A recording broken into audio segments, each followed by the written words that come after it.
Dalam hukum rimba, siapa yang terkuat maka dia akan menjadi rajanya. Adalah hal yang lumrah kalau di dalam sebuah ekosistem, para hewan akan saling memangsa satu sama lain.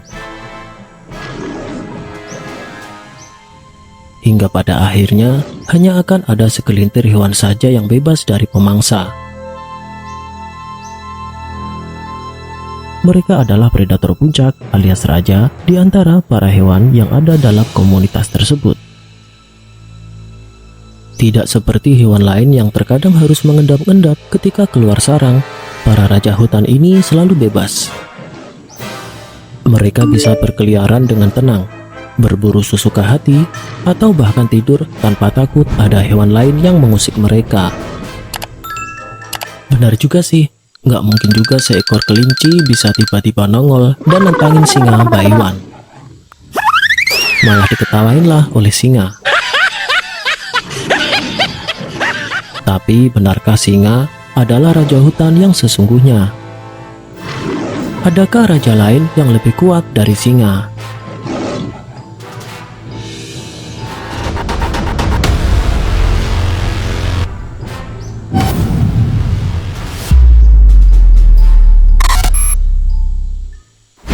Mengapa singa sering dianggap sebagai raja hutan?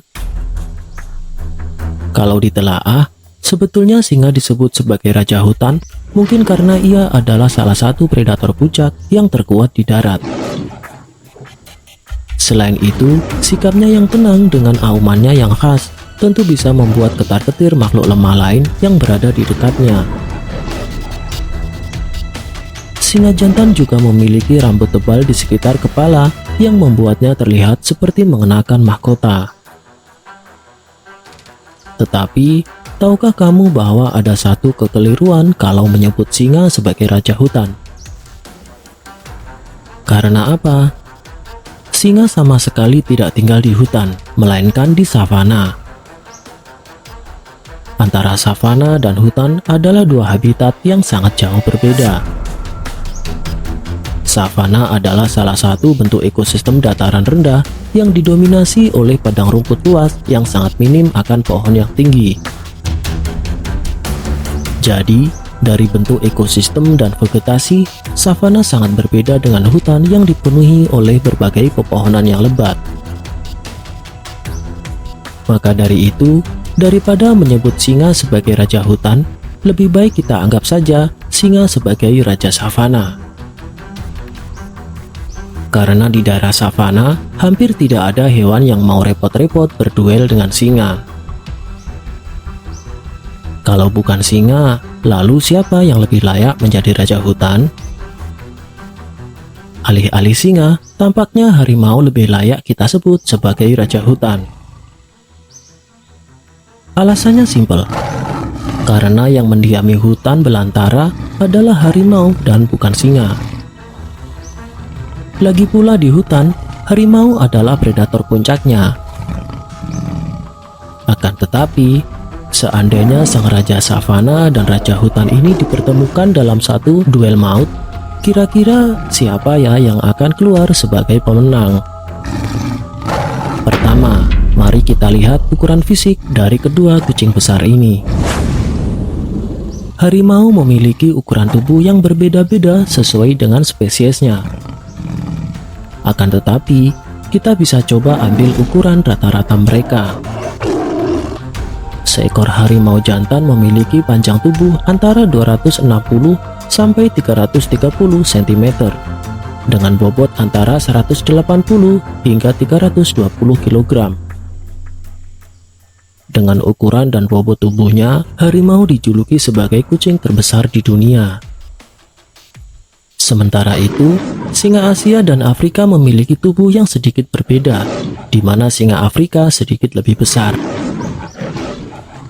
Untuk ukuran panjang tubuh seekor singa jantan, secara umum adalah 240 hingga 300 cm, dengan bobot 160 hingga 205 kg. Jadi, dari sini kita bisa melihat kalau ukuran tubuh harimau lebih besar dari singa yang merupakan kucing terbesar kedua di dunia.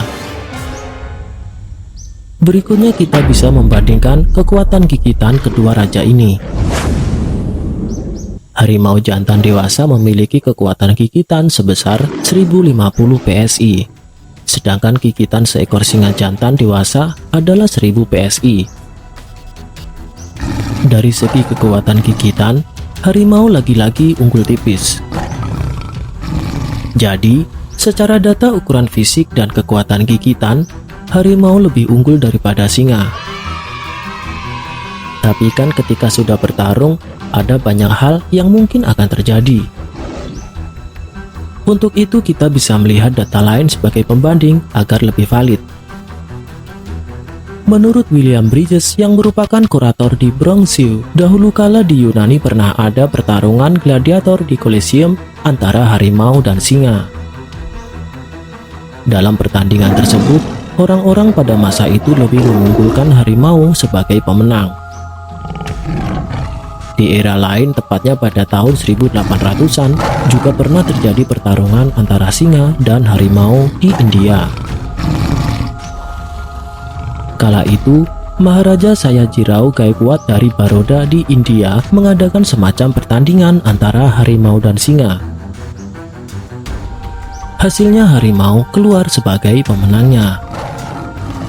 Bukti lain yang menunjukkan bahwa harimau lebih unggul dari singa adalah pada tahun 2011 pernah terjadi perkelahian antara keduanya di kebun binatang Ankara di Turki. Dilaporkan bahwa akibat pertarungan tersebut, singa tewas oleh hantaman cakar harimau. Nah, berdasarkan data-data tadi, kita bisa menarik kesimpulan bahwa ketika singa berduel dengan harimau, maka kemungkinan menang harimau akan lebih tinggi daripada singa. Tapi karena mereka tidak pernah bertemu kecuali di kebun binatang, maka saat ini kita bisa membiarkan mereka menjadi raja di rumah mereka masing-masing. Harimau bisa menjadi raja hutan, dan singa bisa menjadi raja savana. Tapi ada sebuah ungkapan, singa dan harimau memang kuat, tapi serigala tidak bermain sirkus. Ungkapan dari abad pertengahan ini mengingatkan kepada kita bahwa kuat saja tidak cukup untuk bertahan dalam kehidupan ini. Nyatanya sekuat-kuatnya singa dan sebuas-buasnya harimau, toh masih bisa juga dijinakkan oleh manusia. Kita sebagai manusia juga harus cerdas, adaptif, dan tentu saja punya karakter yang tidak mudah menyerah dalam menghadapi kesulitan hidup. Terima kasih telah menonton video ini. Semoga sedikit informasi yang kami sajikan ini bisa bermanfaat. Kami juga sangat menghargai apapun masukan yang kamu tulis di kolom komentar. Like dan share jika suka. Jangan lupa subscribe agar bisa menemukan video alam bercerita lainnya di kesempatan mendatang.